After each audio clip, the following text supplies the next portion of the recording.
Hello, everyone. Welcome to the second episode of FS Brew, where we talk about interesting events, news, and products from the world of insurance and financial services. Hi, and each of us have picked the latest market news and developments just like last time, and we feel this will be of interest to you. By the way, we just want to say thank you for your overwhelming support and interest in the first episode. As a Yes. background, I'm a startup advisor and I work in business development for an insurtech called Simbo. And as a background, I'm the founder of Forward. Forward is a startup advisory that works with insurance companies to accelerate their digital marketing and digital transformation initiatives. Obviously, the auto market is going a bust with, Office, and with that, all the leading insurance companies are following suit. The first one to catch my attention was Policy Bazaar. Yeah. They are leading the way with the highest discount of up to 50% plus vouchers from auto care company.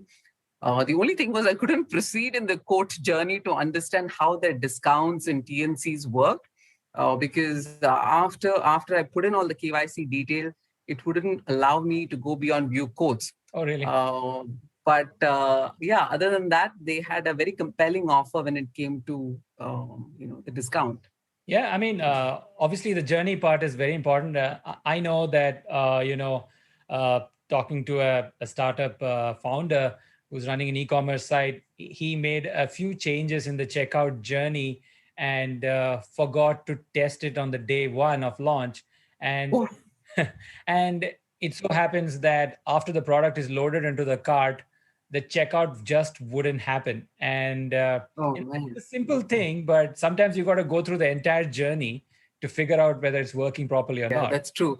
But to be fair to them, I did sneakily check out just a few minutes before this, and So it's working now. Policy Bazaar's website, and it seems to be working now. So it perhaps was a bug on that day. But the other players that are in this whole discount, game are Hala Insurance and Yalla Compare. They have their whole discount and voucher offers going on. RSA with their Salik, voucher giveaway. AXA's ongoing motor campaign. In any case, but the new entrant this year is Gargash Insurance Brokers. Right. They've recently entered the whole digital marketing space. Looks like they're experimenting with a limited budget. But yeah, so they've also now jumped into this whole, motor comms war. Right, right. No, that's actually interesting to see that they have entered this space, given that they have access to a captive audience from Gargash Motors. Uh, True. but we both know from our experience in the automotive space that one doesn't get the entire range of customers that one can, and there is a Correct. certain amount of leakage. Uh, Leakage, yeah. so probably this is Gargash's attempt to increase its audience of premium car motor insurance from other Yeah. brands. Piece of news that caught my attention was the fact that a lot of people had time on their hands and they were stressed out by the pandemic and the lockdowns. A lot of them have taken to adopting dogs and cats. So, one of the founder of the Stray Dog Center at Umalquain said their adoptions have gone up by 4 times, right? Wow. Uh, and we know that in the market, there's only Tokyo Marine, which does pet insurance at the moment. And when I did a Google search, only a couple of players came up, Tokyo Marine and Royal Trust Pet Protection. I don't know if you have heard of them, Vidya. So these are the guys who have this URL petinsurancedubbai.com, Yeah, correct? absolutely. A very unique URL. Yeah, and a very straightforward, and it really hits the nail in terms of, what. Yeah, Sorry, a strong URL to come up on high on search engines, Google search, etc., absolutely. etc. Yes, yes, absolutely. And Uh, yeah, going go ahead. back to Tokyo Marine, one of my sources said that they are seeing a pretty robust demand, and it's interesting to see that they Okay. have tied it up with their home insurance product, and it comes in a couple of variants. There's a package, a maxi package, and a mini package with lower limits, and uh, I don't know if you remember Pet Secure back in the day, around Yes, 2017 and odd. So, yes, so I do remember, and they shut down due to it. I'm pretty much sure because of the spiking loss ratio. yeah. But yeah, I'm sure there is a story out there, and so I'm not going to recommend to every insurer to jump into this space, but definitely this is a market to watch, and perhaps there is value in clubbing it with home insurance. Perhaps. I mean, I'm really not the pet person. Well, I shouldn't be commenting too much around the sentiment behind it. And I can see that you are very much a pet person. You've got your cat at the background, got your cat at the back, looks like. I did. I'm using props for this one. You're using props for the video, which is great. But, from drawing from the past experience, it feels like it's a much required product within the region, because the costs are pretty high when it comes to covering medical expenses and other expenses. And, I think there just needs to be a way for the insurer, and I think the TP and the clinics and whatever in the ecosystem to find a way to create a balance that is, benefiting all parties and is sustainable as a system. But surely a space to watch. So the two campaigns that piqued curiosity was Access Travel campaign. One is Access Travel campaign.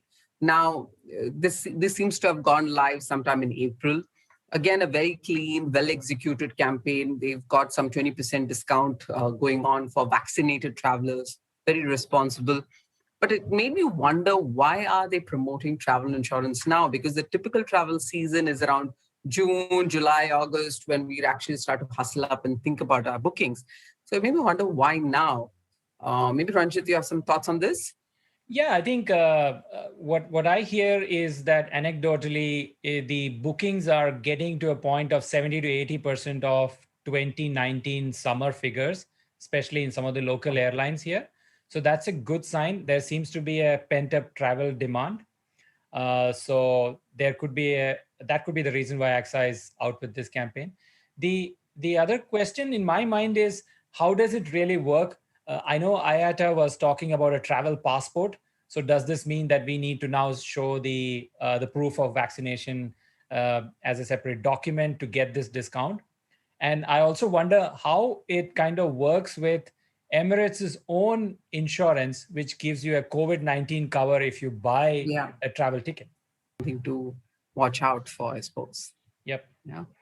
The other campaign that sort of piqued curiosity was, again, AXA and Rise's accident and disability insurance ad.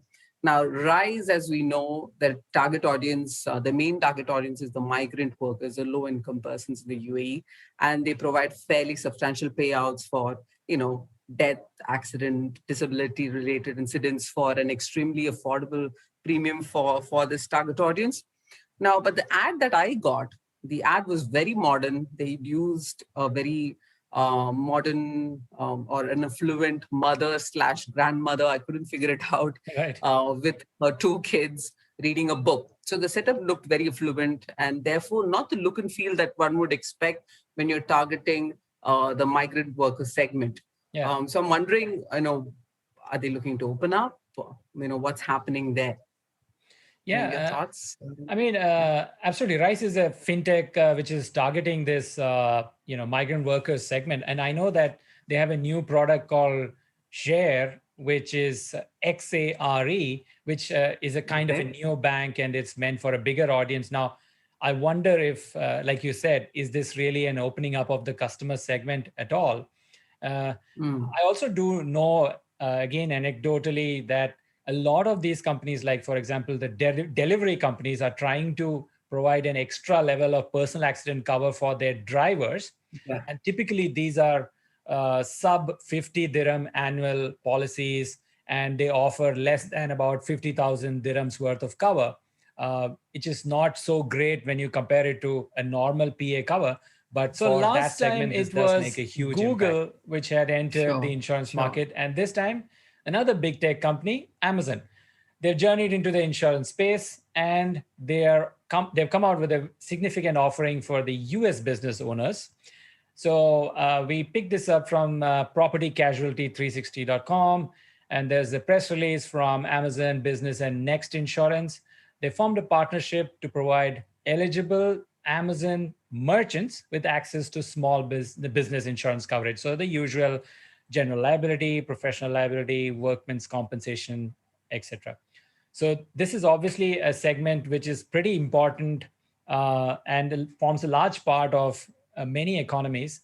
So Next Insurance must be very proud to be chosen. And we all know that Amazon has aspirations in the insurance space. So it's already invested in ACO Insurance in India. So this could be a big move. What do you think, Vidya? Yeah, absolutely. I mean, I like the fact that they believe in this whole idea of meeting customers where they already are. I think it feels like a great mantra for every distribution director in the region, because UAE has one of the most vibrant food industry, food app industry, e-commerce, retail, beauty and welfare sector. So SME is really the bread and butter of this region. So insurers can really think hard on how they can meet the customers where they are, and generally bring a lot of creativity in this segment. Yeah, and typically insurers have struggled to create packages for small businesses because of their own administrative issues. And the future is really all about embedded insurance products that meet the customer at the point of need. So it's just tied into the journey where you are selling your products through Amazon. And the question to ask, like you said, is can one not think of such tie-ups with Noon.com and Amazon in the region? Yeah. Yes, absolutely. A big opportunity to explore. So a big shout out to all the affinity, sales, distribution directors to have a strong think. Absolutely. The other news that really caught my attention, and it's an international news piece, is Chubb, which is traditionally a large PNC insurer. They have a focus on commercial lines, typically specialty lines of business. They have some sort of individual lines of products, but it doesn't seem like they are quite active in that space. Now, these guys have gone and created a new brand called Blink. Blink by Chubb, and their website is called blinkinsured.com. Now, this feels like they want to break away from this image of being a large commercial line insurer. They want to create a very young brand, and so they've come up with products which is a typical consumer products, commercial products like cyber insurance. They've taken PA products, they've taken home covers, they've broken them down to make it palatable for what would be a younger audience. So it's easy to understand and easy to buy. So from the brand's look and feel, if you go to the website, it's very obvious they're trying to target millennials and the younger lot who are extremely tech savvy. So the big learning is for our region, specifically the UAE, how bold can some of the incumbent insurers be to break free from their traditional image, that they hold to serve a new set of audiences or younger set of audiences. You're right, and there's been a lot of examples like that, even in the banking space. If you look at Live.Bank by ENBD and Mashreq Neo by Mashreq, this is their attempt to actually recast their somewhat old-fashioned image into a modern-looking image for the millennials and the Gen Zs. So the question to ask is, some of the older incumbent insurers, what can they do to refresh their brands? And also, to my mind, it feels like a typical case of cooperation versus competition, where should the incumbent insurers offer their brands to insurtechs and say, here, use my balance sheet and my regulatory approval and create a great brand? Or should I attack and enter the market with a brand like blinkinsured.com? So we hope you enjoyed our second episode. Please let us know if you have any specific topics that you would like us to speak about next. And as usual, please like, comment, and share this video if you liked our episode. Subscribe to our YouTube channel for the latest episode, and follow us on FS Brew LinkedIn page to stay updated for more episodes. See you soon.